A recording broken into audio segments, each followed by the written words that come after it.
Wortherly trying to get there, a length and a half to Floating and Tony B. Wortherly's after Mission Phoenix, 100 to go. Floating can't get there. Mission Phoenix is digging in here from Wortherly. Mission Phoenix goes coast to coast. Welcome to Bet Doctor, behind the curtain look at how pro punters operate. I'm your host Scoot. I'm in chilly Gold Coast with John Walter. He's got the jumper on. What's happened? Mate, it's like a cloud has appeared over the Gold Coast. It's like a cloud's come up from the south and it's here and it's just like, don't know what's happened here. It's like a vortex. We're in a vortex. We're in the eye of the storm. Feels like we're in Antarctica. How's things down in Melbourne town, DK? Nico Noonan? We're all right. We're gunning for, 28 on 29 Saturday. Nico? Pakenham, of all places. Pakenham, beautiful. To get the good weather. Beautiful, yeah, that's right. Yeah, no, but so, weather's all right. Any other schoolies going up there, boys? Schoolies? Any schoolies action? You haven't seen them? I've been in there. I was in there the other day with Beck and the thing. We went during the day, which is the best time because you get to see them all crushed, and then at night they're no good. You just want to be out of there. But during the day, you get to see them trying to recover, and a bit like the Noonans probably are right this very second. All-nighter last night on the Socceroos. Boys, you sweet or what? What's going on? It was a big night. Yeah, that's like the first time that's the first game I've watched the World Cup. Went to Federation Square to watch the Socceroos and like been to Melbourne Cups, been to prelim finals, all that kind of thing. That was insane. Mate, the scenes. Absolutely scenes there. The flares and it's just fantastic. Unreal. Just going off their heads. Oh, when that guy just charged, I think it was Lecky, wasn't it? When he just charged away, they just started roaring. The flares were already going off, and then he got the goal, freak goal as well. And then everyone was just, after that, every defensive player or whatever, the joint was just going nuts because we were just cheering so hard to get the result. Unreal. Closet World Cup. I can safely say I haven't seen a game. I've seen about 20 minutes maybe. Lecky. I just add car or ski to the end of any name and say, yep, that's it. I wouldn't. If someone asked me, name a Socceroo, I couldn't. That's it. Lecky. He's a star, Lecky. He just runs and runs and runs and runs. He's a superstar. It was a freak. It was a freak guy. Oh, Matty Ryan. Some insane good saves in this World Cup. Everyone's just gone mad fan on the soccer. Oh, wouldn't you? When did who was the goalkeeper? He was the freak goalkeeper. Schwarzer. Schwarzer. When he retired, I retired. Yeah, Viduka. Yeah, Harry that Gill. Was it. That was out. That was I out. probably got the queue on the crap myself those days.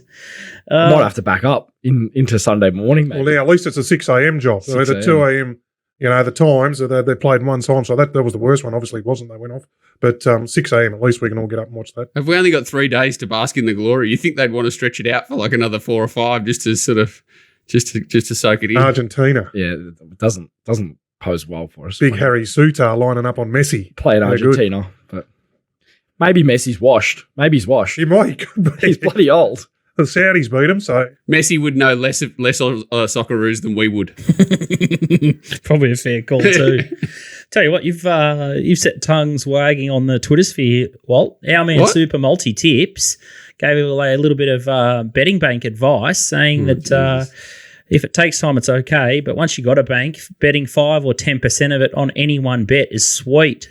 So you've just gone on the defensive there and said, danger, danger. Anyone betting 5 to 10% of their bank on any one bet is going broke. It's just a matter of when, and put some more examples. And you got Dom Byrne out of his slumber. He backed him up, which I thought was weird. I would have liked a bit more context from Don because I'm trying to work out how he would have backed it up. And it's almost as if he sort of potted anything anyone else said too. It was a bit of a weird chime from Dom, only because I was just, be interested to see how you could side with that because, it's just like I just whacked up. I got it from a mate who runs simulations on sort of betting outcomes. And as I say, if you've got like a 10% edge on $4 chances over whatever, you still have 1 in 4 chance of going broke with an edge. So, and he's backing outcomes that are, 100, 200 to 1 chances a lot of the time, the minimum sort of 2 or 3 leg outcome. So, anyway, I just thought it was like extremely dangerous. Absolutely nothing wrong with Super Multis and the content he produces. Just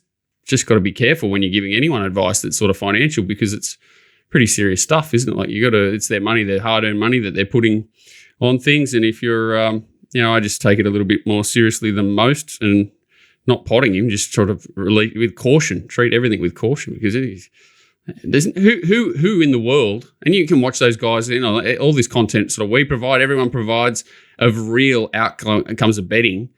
A run of 10 outs is nothing. Yeah, exactly. It's nothing.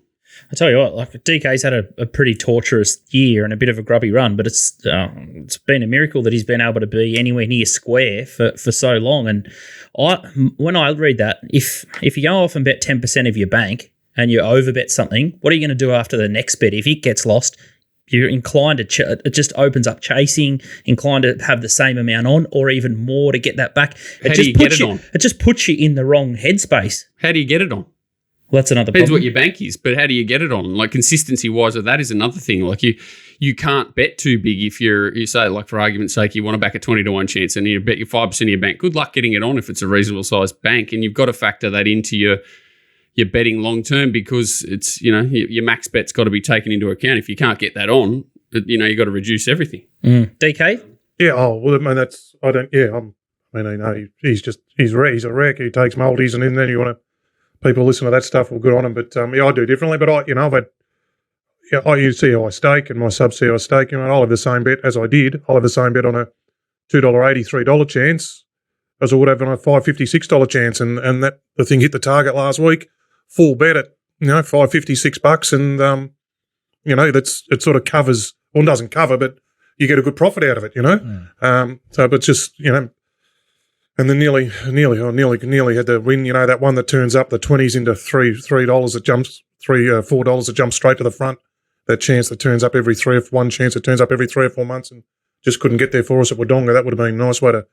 But it wins, and after a grubby year would have been square for the year. Like after in 2 days, like by hitting the target twice at the right, with the right staking. But that's through patience, right? That's not through. Yeah, patience and sensible staking. Well, giving yourself a chance. That's it. You're keeping yourself in the game to take advantage of your edge. Otherwise, there's so many things out of anybody's control. Doesn't matter who they are. You can have the 10 best bets of your life and not collect.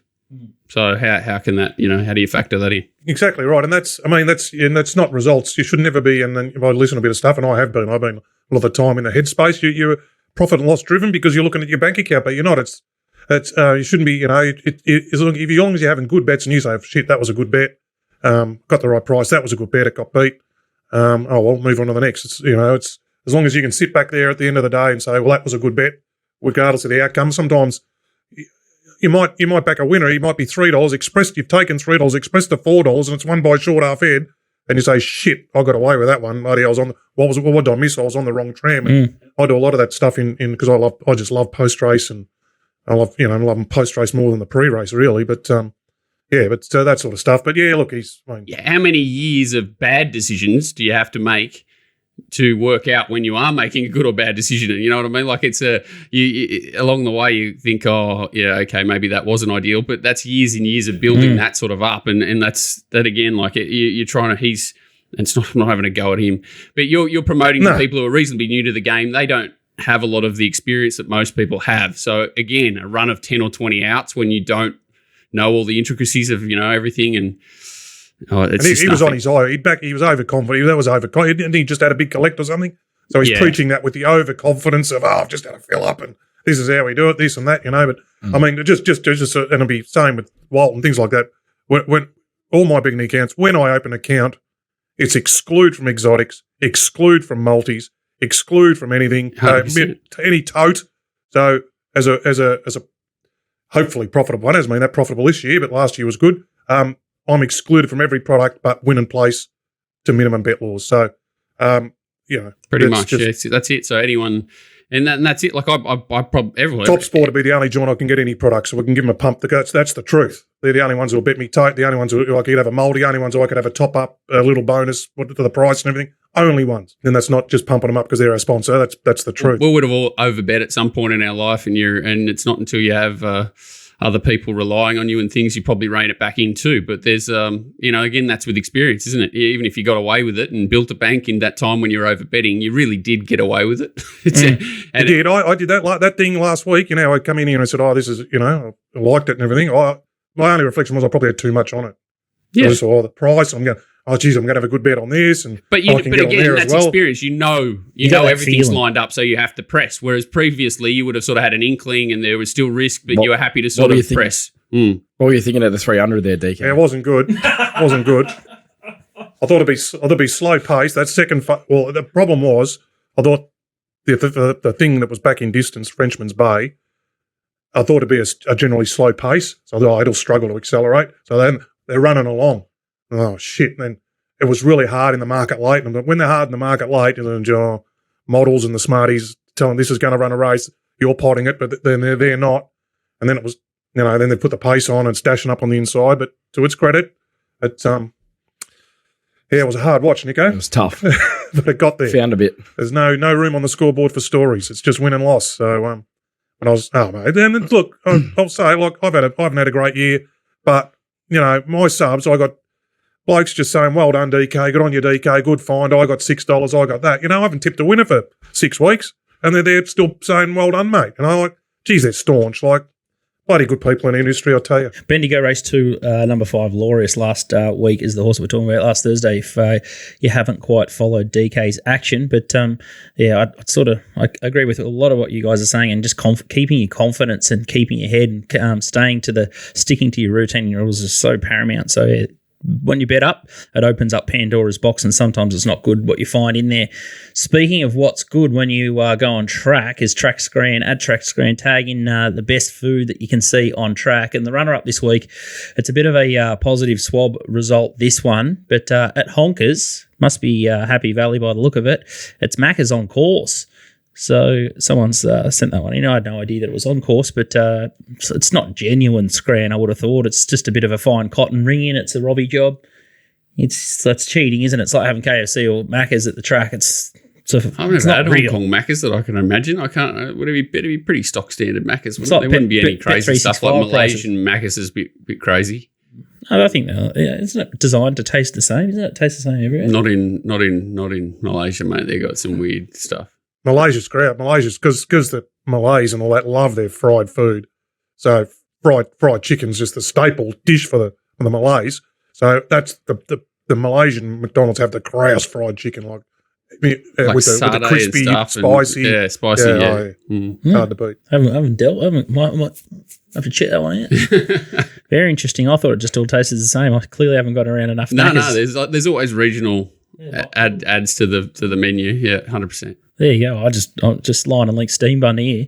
The winner of the week, and I tell you what, this could be the reason that there's bad weather on the Gold Coast. It's Mug Punter. He's chimed in the midweek Gold Coast races. He hasn't given a price, but he said the best roast dinner ever on a racetrack. I went out there. Is there some chance he's produced that gravy out of his handbag? Have a look at it. He's just gone for extra gravy. It looks like he's dipped his finger in the bottom of the plate and just lapped it up with his finger and just had a bit of a sample. He might have troweled it on. Hey? That could be the trowel mark on the way out. I had the seafood basket there for about $18. I think this might be about $13. Is there any meat on that plate? Hey? It's under there. It's under there. He's the best. Generous gratin too. I love that. Did he find a winner? Gratin. So that's the Gold Coast. That's Mug calling it the best roast dinner ever. His mum won't be happy. I mean, would there be a worse judge? Like the stuff he throws up. He was having chips and stuff for breakfast the other morning. Just saying, what's me Saturday morning breakfast? I don't know what he had there, but there were definitely chips there at 8:30 in the morning, fried chips.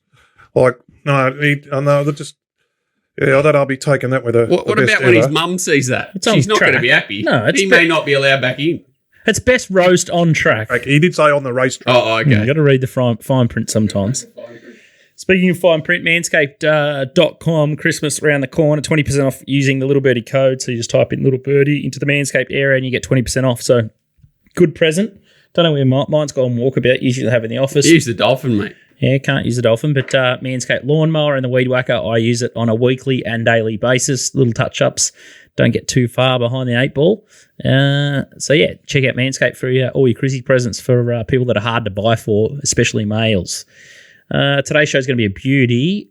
Don is good. I tell you what, he's horned up deluxe. He'd back a 4-kilo claiming apprentice on a back marker if he thought it was over. So the old Don, he's absolutely savage. Queensland Carnival, he tells us, is on. And it's the George Moore Stakes Group 3 this weekend. So we've got bulk rain up here. So it's going to be terrible today at the Goldie and Brisbane. And for the next couple of days, it's not until Monday it looks like it's going to clear up. I swear Mug came out and said, the weather looks enormous for my 7 days here. And that was dead set yesterday. Yuck. No, it's cast. Completely cactus. He's cracked in the wrong bloody postcode or whatever in the He needs to use the bomb. Using the wrong form guide. Mission Phoenix last week was a beauty, halved in price, didn't miss it. And then I think we've got Rosehill Rail 4 this weekend. 5. So that'll be interesting to see. Yeah, it's a great meeting. It's a shocker. It's a great meeting for It's a great stinker, Australians. isn't it? It's funny, isn't it? They're all coming off like $300,000, $500,000 races to these $100,000 benchmark there's races. still a $2 million race next week, but it is the same horses. For our final show for the year, last show for the year. T-Dogs has been up with Nico. I tell you what, bit of a sick beat last week. This will test you. Probably something licked and a kiss on all four cheeks. I thought I got the money there at 30-1. It's just absolute torture. So I'm still not wrapped with Ascot at the moment. I thought I was on. The great man P. Daly was on it too. He had the sob story on Monday telling me how he's all in on the. I said, "Oh, well, you've got a friend. You've got a friend in defeat. You can console each other." I couldn't believe it. I actually thought it was home, especially when I saw the pull out. I thought, "Oh, it's a cat." Gee, he just shook it up, didn't he? It made me sick. Beat the Doctor. Wrapped up last week with Rothfire. Gallant fifth. Beaten 1.62. I see Ollie got a winner yesterday at Geelong. Harbin. Think of Lindsay Smith. Harbin. That's one of yours, DK. Just north of Beijing. Harbin. Coldest joint in China. Harbin. Yeah, Lindsay rides for Lindsay. I think we backed it on a stream once upon a time. I reckon we might have. I reckon we backed at the Bull. We Dutched the Bull, it. was it? Yeah, we backed at the Bull, for sure. There was another one there yesterday, Nico, Accuse. Yeah, well, we backed Accuse. I think he was one of our bigger cracks for the carnival, and he was like 11s into $4 or something at the Bull, ran dead last, and he's come back out this preparation and won 2 in a row. Bang, bang. So we can get him into form after the stream. Turn me loose. Yeah, just follow all our duds because they Jay Allen. He's flying, Jay Allen. He rode 4 winners. He rode 4 winners at Ararat the other day. 4 winners. How'd he go yesterday? Oh, you can't jump over him, Nico. You can't jump over him. One of our best, but that Chacon. You can't jump over him. Yeah. He just had that pest on the outside of him. It was interesting. BZ said the horse wasn't travelling. He rode Accuse. There you go. I don't know what BZ was. Sorry, Scoot. Yeah, well, BZ said that the horse wasn't travelling well enough, but he was. BZ's gone to another level, mate. He's been getting mentoring by the Sultan, so he's just gone up. He backed. Now, what happened? He was. I don't think he watched the last 100 metres. He was in the fetal because he backed the winner. Was that Fugacity? The race Fugacity won? Was that the race before? Nah, outside recall one. Well, he did the old. Back the thing first start. Then it's got up yesterday at 50s. He hasn't had a deener on it the next start.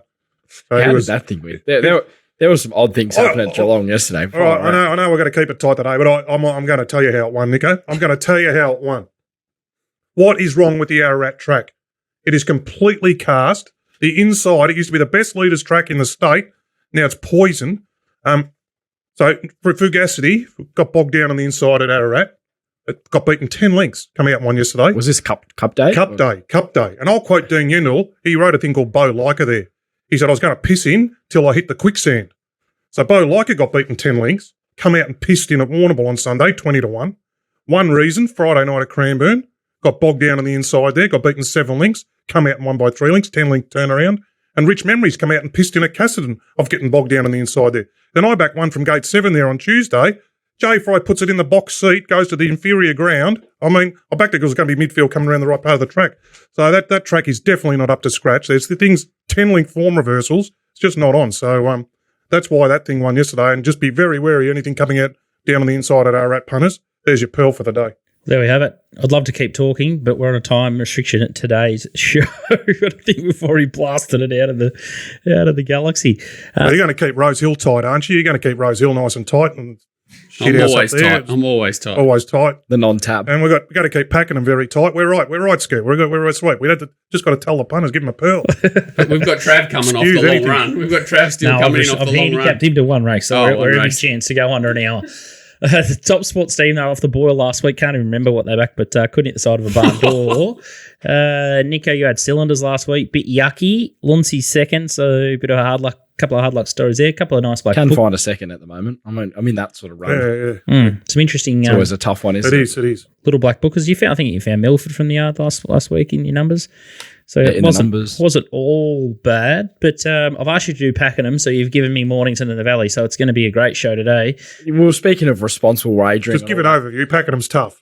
At the start of the show, and the one horse I found was Matty Lloyd from barrier number 2. That just screamed. Nothing responsible about that. Getting involved at $3. So I thought we'll give that a wide berth and we'll just stick to a few tracks that we know how they're going to play, and hopefully we can find a winner for the punter. That'll come out as Scoot's best on his little sheet, that Matty from Gate 2. That'll make it to the sheet out wide. He would find it. It's a big data horse, big punting form horse. All the punting form disciples will be all over it. No, Matty, I don't know about Matty. Matty and Ollie, they can both get in the bin. So that was the other horse I found. Baltora in the last, Ollie from 15. Oh, the double. Get the multi, the super that multi. That was why we gave Pakenham a one.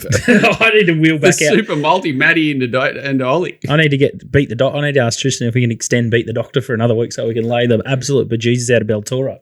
Well, you're making a comeback since you've cast the blue. You're unlucky you didn't make Paul Lely 9-2 out of 14s and get home. That would have been your sort of style. Oh dear! TopSport have got a brand new app and mobile site. They've got a complete reskin, and they got same race multi. So download the new app, give it a spin. It's as good as anyone's in the market at the moment. So make sure you try that one out. The boys at TopSport do a fantastic job there. Nico, we're going to have a look at Mornington race 7. There's no prices up, so DK won't be impressed that you're betting pre-prices. You might have found one of his, but race number 7 there on Friday, 1,200 metre handicap. Let's have a look at the replay of the runner that you like here, and it's Musashi. It's Matt Laurie, big baldy face. Yeah, me and Dick actually, I think we talked about this horse. I think this was a day the show was recording. I love the way he just pushes his way out here. Like, that's just a sign of a horse that's way better than his rivals, isn't it? Pushes his way out. And Barge factor. And Malum was on it there. Yeah. You know, so he wasn't mucking around, was he? Look, I don't think this is the strongest maiden by any chance, but it was a pretty soft win in the end. Only squirted up 250, didn't he, when he got clear? It's the quickest for the two, quickest to the post of that race. Come back this preparation, they jumped him out in the blinkers, and he was really sharp, and then they put the winkers on. That's what I said to you pre-rate, after the show. I said, he trialled in the blinkers, he hasn't got the blinkers on, so I don't really want to take short odds. I would pissed him anyway. I think he just strikes a race where he can be very dominant here. He draws barrier number 10. Bo Merton's absolutely flying. I think he rode a treble at Terrelgan. He rode a double at Moe, I'm pretty sure. He rode a double at another track. He's just Black Shorts, that's where his old man used to dominate all those tracks. Yeah, career he's gone at 10%. Last 50 he's gone at 20%. Return on investment's probably no, he's right. Last 12 months, though, he's profitable if you want to back him. He's riding for Gook, he's riding for Matt Laurie and Julius Sandu, so he's getting good opportunities. Yeah. And they're a profitable combination themselves as well, with over sort of 100 runners there. So I just thought everything in this horse's favour in a race where Rossman is a bit of a number, Boss Queen's, racing well, but she's probably got a task from the wide draw. Didn't really see much else in a few of the other horses. Stars Barwin, who DK probably knows a bit about, given he backed it to win its maiden first up. We did. Has all form over 1,000, 1,100 metres. And that was a while ago now. He's been up a while. He's had one run at 1,200 metres and kind of didn't finish off. So I think Musashi's just going to be a horse on the up. Could get to much better racing than sort of 64 grade. Sticks to Mornington, home track. Laurie absolutely flies there. I thought he should just be getting the job done. If it goes there. If he runs. Because it is accepted in Adelaide in a 7-horse field. Surely you'd stay Black Shorts. Possibly. If it's drawn 10 there, it's drawn 4 in Adelaide and only has to beat the thing that won at Penshurst and something else. So you never know. But if it's going to Adelaide, it ought to be in the float nearly. So I know when they let you know that stuff. But yeah, Black Shorts versus floating to Adelaide. I think if we got sort of 250 at Mornington, I'd be pretty happy to bet there. Maiden winner. It's a 58? It's a 64. 64. How's Nico there just gaslighting me? He calls me a punting form disciple, and then he just goes 6 to the 4, 4 to the 2, da-da-da-da-da, and says, oh, yeah, you'll find the Matty horse. It's got all the data. Then he just rattles off data to talk about that horse. Is he sweet? Well, why are you so touchy? Hey? Why are you so touchy? He's thrown a 1/2 liner in there, and you're stewing. I've never seen you write a note in 10 years, and now here you are writing notes trying to bag him for bagging you. Nico gaslighting me. Gaslighting. You sound like my wife. She calls me a gaslighter. Surely I'm not a gaslighter of all people. You would do it all the time. I wouldn't know how. All right, let's go to the Valley on Friday night. Pakenham feels a long way away by this stage. Race number 7. And it looks like a cracker. I'm not ready again. I've clicked on the wrong race. And favourite here is R Ticker at $3.70. And St. Lawrence is $6, named after Peter. And Indifference is $7. Freedom Escape, $8. I'm a Shelby, $8.50. Dunkerry, $11. See Your Point, $13. $14 Bellanora, and Demando's $21 and better the rest. Replay we're going to have a look at here is Freedom Escape, Paul Prushka. You're married to this horse. You are. Yeah. I just thought this was a big run. He had a bit of condition to come from the yard. This is a fast run race. He sat last and made a big mid-race move. Between sort of the 6 and the 200 meter mark, that's definitely where he's run his race. Like, 4 of the 2 is the 6 fastest of the meeting, and then he really drops off this last 200. He just couldn't run down Super Azu, who I think would be close to favourite in this race if he was here.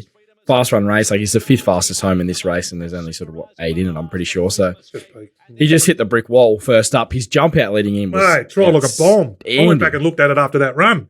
Like I said, why everyone tipping him in this race? There's a heap of money for it. You know where he was, DK? He was down on the fence at Ararat. He was out of the quicksand. He looked good in the quicksand, so he's absolutely flying this preparation. Oh, he tried like a bomb. He did. And Prushkas normally don't try that good, you know. Yep. Cartwright knows the horse. He rode him at Flemington one day when he should have won. He rode him last start. He's suited to fast run races, which you think you'd find here at Moonee Valley. Up to 1,500 probably suits. If you remember, we were tipping him that day at Flemington, actually. And of course we were. That was the day we got the 2nd and 3rd at the massive odds and something bloused us. Should have won. Definitely should have won. I just think he's got a lot of ability, this horse. Come back. I think he's come back even better, this preparation. Looks perfect setup for him. The only knock is Moonee Valley, like if you can't get back and run on. But if it's playing fair-ish like it has the last few meetings, I think he's in with a huge chance. He is double accepted. Oh, yeah. Oh, that's just standard. But is there a horse in Victoria who isn't dual accepted? Like, seriously? He's $7 at Pakenham in the Saturday and $8 at Moonee Valley in the week of race. Anyway, go on, DK. No. Like dual acceptors. I'll just say, like, there's all these trainers, like, they want to dual accept. No one can get a run, right? The floods and everything, and everyone's behind, and there's 539 nominations at Moe last Saturday. So every horse dual, because there's Terrelgan on Sunday, so everyone dual accepted. So things can't get a run. So knock things out that can't get a run, and then scratch. Like, it's just a vicious cycle. Like, just, and then now they're blowing their free noms are going to go and stuff like that. Like, you know, how about fixing up the dual acceptors or charging them double for scratching when they dual accept or something like that? Because it's just endemic down here. Anyway, but yes, there you go. Nico's 2 horses are both dual accepted. So it's just standard. We might have found 2 scratchings for the punters. Both going very well. Hopefully not. Punting form have got a dual acceptor function as well, so that's a reasonably new feature there. So it's only a couple of weeks old there. So if you want to check out all the dual acceptors, you've got them there, and then you can click through to all their different data points and things like that. So great feature from Punting form. Nice little segue there. Pakenham's a long way from Horsham, so hopefully they don't make the drive out. He's got no rider at Pakenham either. So. And has he got any other runners there? Is it the only one he put in there? I think he's one of the only ones in, so I would assume he goes to Moonee Valley. Yeah. Outstanding. All right, so Musashi, and then at Mornington and Freedom Escape, then you've got plenty of bullets to fire into the Pakenham meeting. I didn't think it was as bad as the boys are saying. A couple of horses that I like. Pakenham Cup's a tricky one. We'll have a look at the market, no replays. Milford was on the back up here, 440. Kissinger, 440. Wycliffe, 650. Noble Heights, 7. 5th position, 850. Future Score, 950. Vegas Night, 10. Sound, 13. Good Idea, 14. And you can get much better the rest. I thought you could probably risk Milford, perhaps. Distance Query, 5th position, same boat there. I thought that the value lied in Future Score, who should be ready to peak 3rd up. Thought he was okay in the Ballarat Cup. And then I think you can forgive Sound last time. So I'd be Dutching Future Score and Sound in probably, it looks a bit of a pooey race on paper. And I can see why Nico wanted to give it a swerve. Yeah, well, I found Kissinger last start and sort of think we got our money out of him. And then I heard something on Milford because we were tipping him on the Racing Show podcast at 30. So got my money out of him. I think Future Score's ready to peak. 5th position's hard to catch. Noble Heights, you could probably say he could improve relative to his performance last start to Kissinger. Milford did run 2nd in a New Zealand derby. That's like his last go at 2,400. So I wouldn't be so sure he's not going to stay. It's just whether he can relax well enough in the run. Blake Shin was a big key to him last week, though. Extremely tough race. Any thoughts? Anything to add, DK or Walt? I just thought that was a little trumpet that he added in there, and that reminded me of you trumpeting the other day of that horse in the 2-year-old. It was one of the worst ever. What was that? The Godolphin 2-year-old, you declare thing, rumps in at 10. Oh, lucky I saved on that. Oh, the Hayes thing. I said it on last week's show. That was a 4-day-old trumpet there. What was the name of the horse? I can't remember. Little Bros. Yeah. I mentioned it in the passing to someone in the kitchen 4 days ago, And you're just like, I've horned up here, or more door. No, I just said I saved on it. I wanted Nico's thing, cylinders. What? I still didn't find the best horse of the race anyway. I What's was completely worse, the post-race trumpet or the early crow? Or the early crow, it's not early even close. Crow. Early crow. Yeah. Wasn't even Bruce McAvaney cost me a house last week. I'll kick him in the shins next time I see him. Yeah, mate, I've been in the cupboard since Kiss on All Four Cheeks. Didn't get me out of jail for the day. I was up, I was winning, everything was good. Then I dug myself a hole and thought I was out, and I'm back in. Good. That's a long time ago, though. That's where you belong. I couldn't even remember the name of the horse that I'd backed. I can't remember the name of the Godolphin horse. They all just blend into one. Was it Cylinders? That's why. That's why I just keep laying them all. Just lay them all. They all can't win. Pakenham race number 8 is the Vobis Gold Bullion, and the favourite here is Jimmy the Bear, $3. Looks like Elvis, $3.30. Nice trial. Nicolini Vito, $7. Regards Marie, $7.50. Pal de Oro, $7.50. Relisa, $12. And you can get much better the rest for Imperial Lad and Sunfall. Replay we're going to have a quick look at here is Jimmy the Bear. He got thrown in the deep end here in Walt's favourite race, the Golden Eagle. You got Valana way back there. You've got I Wish I Win. Winning the race. Walt will probably mention it again. The race that the Ingham horse wins? Well, it's the one that you backed the second horse and you keep talking about it. And you crowed about the winner, didn't you? Well, I backed it and tipped it on the sheet. Oh. Yeah, so I found the winner. But anyway, Jimmy the Bear's the chestnut. He's still sort of weaving and still hitting the line pretty well here in the back in the middle OTI colours. Yeah, number 22. So he's finished alongside Valana and Cardinal Gem and in the Congo and those sort of horses. So I thought that form off a freshen was pretty good. And 1400 Pakenham will suit him. Big roomy track. And some people go, oh, well, he needs a wet track, this horse, and it's probably going to be dry. But I think the surface is sort of, I think I heard Mick Price say it's a bit of a toe-in type surface. I've seen the trial of Look Like Elvis, but I'd still rather this horse, Jimmy the Bear. I think he's got a lot of character and he'll be super hard to beat in a race like this. I thought $3 was worth backing. Yeah, I'd probably have him on top if I was tipping in the race. I got it down to him and Looks Like Elvis. Looks Like Elvis has come back in terrific order, won this race last year. Great fresh horse. Looks like he's just been set for the race again. One of them will win. I'd probably lean Jimmy the Bear. I think he might be a better horse, given he's less untapped. Look Like Elvis, this is probably his level, but the trial was elite, so tough race. And then the last bear is Chicago Bear in the last, Bussett and Young. So I think that'll be the horse that I nominated a couple of weeks ago to follow, and I think it'll be really hard to beat. Beltoro. Bishin. Yes, Bishin goes on as well, so it's a beauty for it. So I think it'll be taking a lot of beating if it can. I think there's another reason why they're trying a few winners. He might be riding some work down there. Well, they're putting him on anything that has half ability. Frog off, Bishin on. DK Pearls. Yeah, just follow the Bears, the big bad Bears at Pakenham, and you'll be right. You'll make a quid. Puntingform.com.au. That's the data that Nico just keeps rattling off, and he's gaslighting me. Mate, he's an absolute data pig. But I don't mind it myself. It's definitely been a game changer for me. Rosehill, we'll have a look at Rosehill. And the first race we're going to have a look at is race 7, the Ranvet benchmark, 78 over 1,200 metres. Rainbow Connection's the favourite here, $5. Amathuba, $5.50. Devil's Throat, $6. Testor Silence, $7.50. Vernelli, $8. American President, $9.50. Broken Arrows, $10. Star Beretta, $10. Saomi, $12. Delexo, $26, and Louvois is $91. Small field there, so we could get through the full card. The replay we're going to have a look at here is Star Beretta, the chestnut horse. You found this, I think, in your chat room, Walt, but here it is in the red, baldy face, in behind a wall of horses here, and has the courage to sort of stick his neck out through the gap here and find a way to sink his opposition here, and so had to change course a few times. Things to like and things to not like here. So they went quick. Nothing really sort of sat on the inside there and did a lot during the day. This horse did. What it does through the line's probably the key, but they're not coming home quick. So there's, a bunch of, there's reasons why you can see the market will oppose this horse this week. Again, was 20s in there. Poor old Jake from Combat. He still hasn't had a night's sleep since it stuck its head through. But yeah, so last couple of says Kobe, one on it first up, went well. It's just a bone dry track horse. The pace was against there and it sort of overcome that. Then got the pace to suit there. Fast track again, Tyler Schiller. So this time it gets Timmy. Inside draw. We did see Rosehill finally play like Rosehill. So I think the inside should be a solid advantage there. And you've got horses, American President, Devil's Throat, Broken Arrows, all drawn wide here that look like they're going to get a little bit further back, have to circle, which I don't think is going to be great. Amathuba's probably going to be in the right spot. Vernelli up on speed. Just hoping Timmy just rides the rail, channels a bit of Jay Collett. And if he gets any luck, as he's seen, that horse is going well enough to sort of run over the top of him. I think he does need to improve a little bit, but I just basically calling him a new horse this prep, and on top of the ground, he just seems to be sneaking under the radar a little bit. Is he 10-1 again?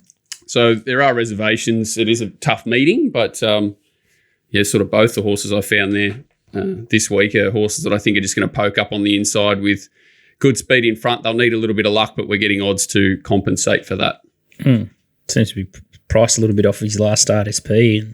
Who's that? I think they put up like $14 one. Again. And it's just because, the ratings pigs or whatever you want to call them, I think they're he probably needs to come up 2 or 3 lengths to get on par with a couple of horses here, but I think he definitely can do that. He's probably, he probably wins by a length or more if he gets clear running there. And, pace helped him there. Pace against first up. Just think he's the same sort of horse. He can accelerate on top of the ground as well as any of these. And Timmy's, riding as well. At that time of year, isn't it? You've got a lot of jockeys have clocked off, and I do like to find Josh and Tim in the apprentices this time of year because they're the ones that seem to be hungry. Yeah, a bit more hungry, and that's ability. it. Timmy did have a couple of bills come in the mail this week, which is always good. I like to check in to see whether he's he's had the car service or he's got something because if he's done 500, he needs 5,000 to compensate for it. He doesn't just to feel better. Yeah, he doesn't handle paying anything well. That's gold. All right, we're going to go in reverse here. We're going to go to race 6, Rosehill, because I've threw in a bit of a late nom. Zoomon's the favourite here. This is another benchmark 78 over 2,000 metres. Zoomon's $3.30 in from 4. Smirk $8. Ocean Miss $8.50. Greek Hero 11. Shibley is 11. Olympic Theatre 11. $12. Shame on Us, and then King of the Clubs is 13. Going to have a look at Shibley. 2 starts back with 5th position here winning, and there it is out in front, the grey. And then the start after got beaten 16 lengths. Must have had an issue. Yeah, so it just hates the wet with a passion, this horse. It looks like it completely hates the wet. And even this day, back towards the inside, I don't think was great. I don't think it's a leader either. It was just sort of more of a fitness run. So softish ground first up, but still unlucky. Went okay, 1,400 jumped. This was 14 to 18. Happy with that run for it to run 4th or 5th or whatever the heck it's run there, 5th, then completely forgetting the next start, just going complete. So backwards, forwards here. You've got Shame on Us, Mad Leader, made by Khan that went out like 20 lengths above it, Gosford last start. They're both drawn wide. Olympic Theatre's got speed inside them. Zoomon's led at like 10 above at Moonee Valley last start and run some crazy time. Main stage is a Mad Leader that usually averages going out 5, 6 above. King of Clubs inside it, another leader. So if they don't fly here, there's something wrong. And I think Shibley much better on top of the ground. Gate 2, Jay Collett, hopefully since he's been married, he doesn't feel more responsible and starts coming to the outside. We just want him to keep riding that rail. And I think it's draw. Yeah, very similar to Star Barretto. Just I went looking for a horse with 2,400 metre form here, and there wasn't one. And this horse had 3 starts to track, 2 wins. I love horses that, like Rosehill, they usually continue to race well here. On top of the ground, again, important. And again, we're getting odds to sort of compensate. There is a wrong waller here. You've got Smirk that looks like a dead set hurdler, absolute camel, and he's thrown the blinkers on it. Zach Lloyd off, Schiller on, Softy Straw as well. I could see it sort of poking around midfield, and it's the wrong waller. I toss up between the old Ichi Peachy, Shibley, or back both wallers. And if you just like extra bit of pain, you maybe go the double waller. Maybe that's your option. But I think Zoomon's dead set the best horse here if he feels like it. But how does Josh ride him? It's not. You look at races sometimes and they say they might pull up. These are horses that are just one-trick ponies that want to go fast. So I can't see anything but a really strong tempo here, and Waller horses usually love that sort of setup. And yeah, we're getting odds to compensate for the Waller reaming, but we get the backup of pain if they go down. Outstanding.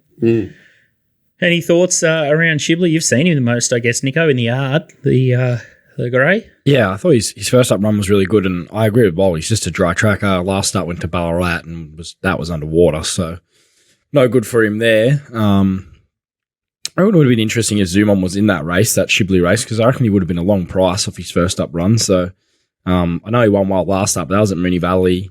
And like Walt said, he's a horse that can sort of mix his form if he doesn't find the front or get things his own way. So Shibley back on a dry track looks pretty well suited. There's a bit of MF here. Ocean Mist is also going up, and she's another one who's probably going to be suited on a drier surface than what we've had in the spring here in Melbourne. But yeah, Shibley, if you just forgive last start, his runs prior would seem handy in the finish in most benchmark races, I would have thought. All right, we got T-Dogs has found his way in. He's been up all night raging with Nico. I hope his voice is in a bit better nick than Nico's. But I'm going to have a look at the feature over in Ascot. How are you, T-Dogs? Yeah, pretty well. All things being considered. Quick backup. But no, it was very exciting last night. Good on the Socceroos. Looking forward to watching them again on Sunday. So you guys are dead set going to back up. You're not going to go there again, are you? It's on the cards. We'll see how Saturday We've got a few goes. mates that are mad fans. We've just kind of been brought in for the ride. Yeah. But it was honestly insane last night. Like, nothing like it. I'd rather take the $40 those two showing up Sunday than the $40 Argentina or whatever. I think they're shorter than that, aren't they? But anyway. This is just but give a nice response here. What would you rather do? Go and watch the soccer all night with the Noonan boys, or go to the track on Saturday with Mug? That's not. What time's the flight? Time's the flight. I'd rather be the Australian goalkeeper than go to the races with the Mug, but my patience is tested these days, and I'm much better off in the dungeon by myself where I can't annoy anyone but Rebecca and the kids. I had a sick Mug bet on the Ruse, and it was a long ride, like that last sort of 30 minutes or whatever, like when you're in front. But then you that got was the extra 10 after the 30. And then they go, +6. What's going on there? And that means nothing either, because you can get plus in the plus. It just keeps plussing. It's just unbelievable. Like, imagine betting on it full time. You're dead set being It's like being in the coffin all day, every day. Group 1 over at Ascot is the Northerly Stakes. I was surprised it was Group 1, but it is. And it's Cascadian, the favourite here, $2.70. Amelia's Jewel, $3.10. Treasure Star, $10. Bustler, $10. Tricks of the Trade, $12. Alaskan God, $14. Steinem, $15. Interesting placement, Steinem. For 41 gold has chosen, Ironclad $41, and that rounds out your chances probably. The replay we're going to have a look at, or just remind ourselves of, is Cascadian here. Last, Big Baldy face, peeling to the outside with Aegon there, and zips home, and it only gets beaten 1.70 to the blood. So that's who's that in front? Alligator Blood. Oh, Tavalu's there. The blood. I reckon the key with Cascadian hasn't been pointed out a lot of places, but looking back through his punting form data, his consistency this sort of year has come in fast run races. If there's a huge potential, I don't think they go very quick here, and he's drawn to get right back. He's very one-dimensional in terms of his speed, where he can sort of position, and I think he's very take-onable here because of it. So I'm going to be chips in against him. I think from the draw, he's going to get a long, long way back and spot a few of these, a big head start. And I've sort of been with the back markers in the Group 1s in Perth, but once they get to 1,800 and beyond up there, they just put the brakes on deluxe. So I can see Natasha, who's riding Bad Wolf, Sean McGrady, and also Search and Rocks, Kira Yule. They're probably the front two, and not riders that push like a super strong tempo. Horses that, probably their chance may be to run this a little bit slow. I think he's going to be in a world of hurt from where he is. Like J-Mac obviously a huge positive riding in Perth. That's maybe the biggest positive you'll ever see, J-Mac in Perth. And somehow the Perth trainers only gave him one other ride. Well, same thing happened last week, didn't they? They just, a few of the Eastern Sayers went over there and they barely got to go. Ballum won the feature, and I think he only got 1 or 2, didn't he? Yeah, J Carr didn't have Betty. They got Pike over there, and he was in the J-Mac. Someone said the J-Mac of the West. So you don't need two. You don't need two. Why would you need two? That is staggering. What would J-Mac be doing? Is he going to Bali? Or he's just had a baby? No, he's not. What's he over there for? Get off. That's it. For Cascadian, that's it. Yeah. Weird. That's very odd.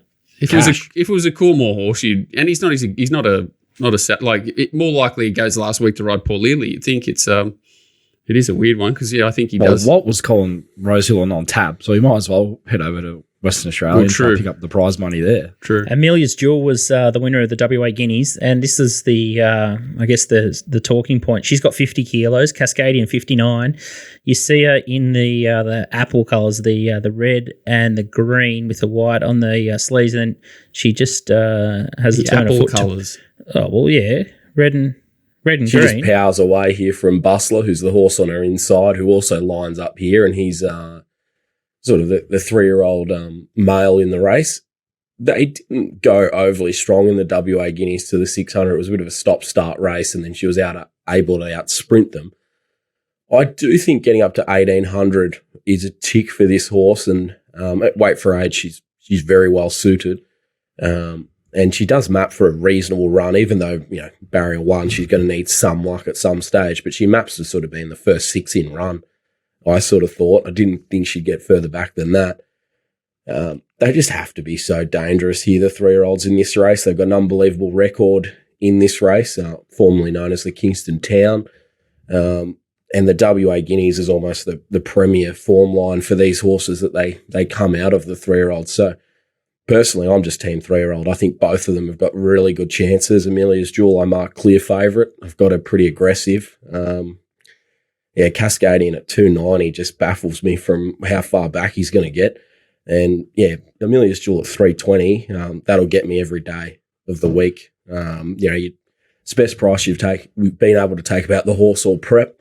We sort of talked about her a few weeks ago on this show, that her SP anchor, that she's always going to be well backed. I think they'll smash her here into favouritism. I can't see a planet where Cascadian jumps favourite. I just can't see it happening.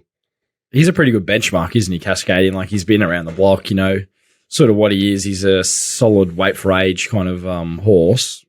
What do you reckon ability-wise? Is there much between them? Like, is Amelia's Jewel going to come out here, if she came to Eastern States, would she be proper weight for age class? Because that's what he is.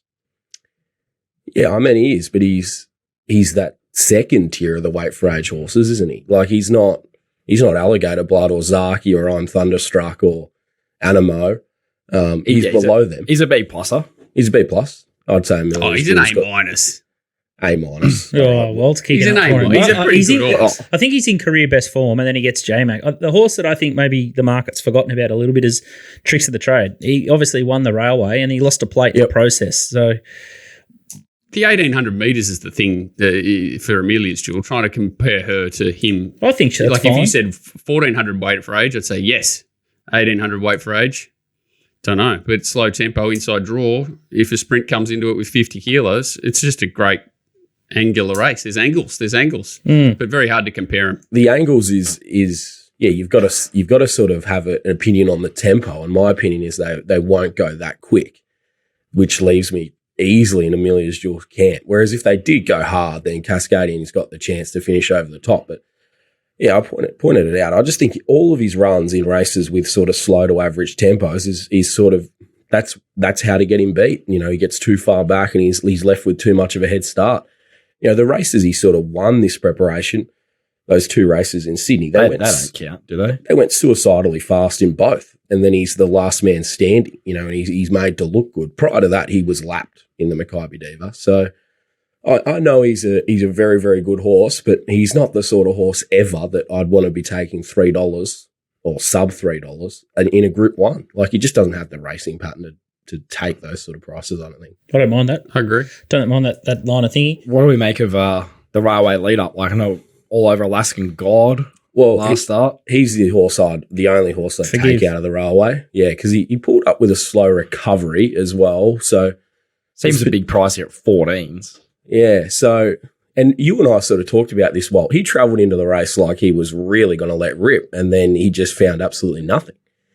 So maybe the slow recovery was enough of excuse to forgive him. I don't know. It's hard to come into a horse off that kind of run, though, isn't it? I thought you'd get better than $12. That's the thing. I thought you might get 25s or something. They might just cast him straight away. But I guess when Tricks of the Trade's $13, it doesn't make sense really that one short on the other here. I don't know what betting will do. Maybe we'll get better Alaskan God late, but it's the sort of horse that you you'd be shattered if it ripped down the outside and knocked you off, then and you didn't have something on it. Got to follow your money bit, don't you? Yeah. I sort of think he's the half chance in the race for me from a betting perspective. I'm definitely interested in Bustler, and I don't think the WA Guineas last start really suited him at all. He was looking for a higher pressure race to beat Amelia's Jewel. A sit and sprint, he was never going to beat her. Potentially with up to 1,800 metres, if he can be ridden a stack more aggressive, there's a potential here for Steve Parnham to land outside the lead. Then he could be the horse that runs a really big race. He's a talented 3-year-old in his own right. And it's sort of like him at $10, I would have the slide overs in my market. But I'm Team Amelia's Jewel. I think Saturday's the chance for everyone who's not really keen on taking the shorts. You get $3 plus. This is our chance to get in on the filly, I reckon. I think should be pretty popular, and I think 1,800 won't be an issue for her. From the last couple of replays that I've seen of her, and I've had a quick look at the punting form data. She can continue to. She should be just peaking now if everything Miller says is correct. And he's, everything he said sort of come to fruition visually all the way. So he's done a good job so far. Yeah, he's a trainer. You can sort of, I sort of think believe he's pretty straightforward. So I think he's just set up for this, hasn't he? Yeah, there hasn't really been anything else along the path. Like it was just. The WA this race. Yeah, the WA Guineas is always sort of the key lead-in, but it was like a prelim, not a. This has always been the grand final, so it's going to be a good race. I think it's a pretty hot Perth Group 1, so looking forward to it. Absolute cracker. If you want more of Trav stuff, he's got a Patron. I think it's only about $5 a week, so it's very good value there. Is that a racing-based Patron, or is that like XE? Just racing. Just racing. Oh, okay. No, so it's not like that. The lady who's in that horse that got butchered last week. What's it? I own a Merc. Yeah, whatever that is. Yeah, not a tattooed up one. That's racy racing. Mm. And then let's have a look at Don's best here. I've got him around the wrong way, but it's time for Donny's best. G'day, gents. Donny's back again with this weekend's best bets. We're going to Noonan this week for both best bets. There's a fair bit of rain falling in southeast Queensland, so there's going to be a bit of give in the track. So I found a couple of horses that I think will handle the track conditions perfectly. So we start with the best bet. That's in race 8, number 10, Samut. This horse has absolutely been flying all preparation for Chris Lees, racing down in Sydney. 3 ago, bolted in on a heavy track at Canterbury. 2 ago at Ranvet, ran some phenomenal late splits. It should have won. Copped a poor ride and a poor setup. Last start, it was wide on an inside day at Rosehill on a firm track. We go 1,200 this weekend. It'll be in the soft range. This horse will eat it up. I think it's a great bet at $5. If there's any indication that the horses are advantage coming down the centre of the track, it's not a biased track, just keep backing this thing until it hurts. So that's race 8, number 10, Samut. There's another moral on the card. It's in race 2, number 1, Kovalika. It's a group horse, a group stayer. It's just rising up through the classes and through the distances. It'll be winning $1.70, put in takeout job. 2 best bets this weekend. Race 8, number 10, Samut, and race 2, number 1, Kovalika. Good luck, boys. Tell you what, is it Samut or Samut? Samut. What is Samut? You can get in trouble if you're a race caller and you said it that way. He sounds like he'd actually have a problem with the super multi-man that he's understaking. Put in take out. I think he'd be more of a sort of 20 to 50% per bet man, the Don. Truck loader. Every bet's a moral. Back it up. Beep. If they're coming down the outside, just bet till it hurts.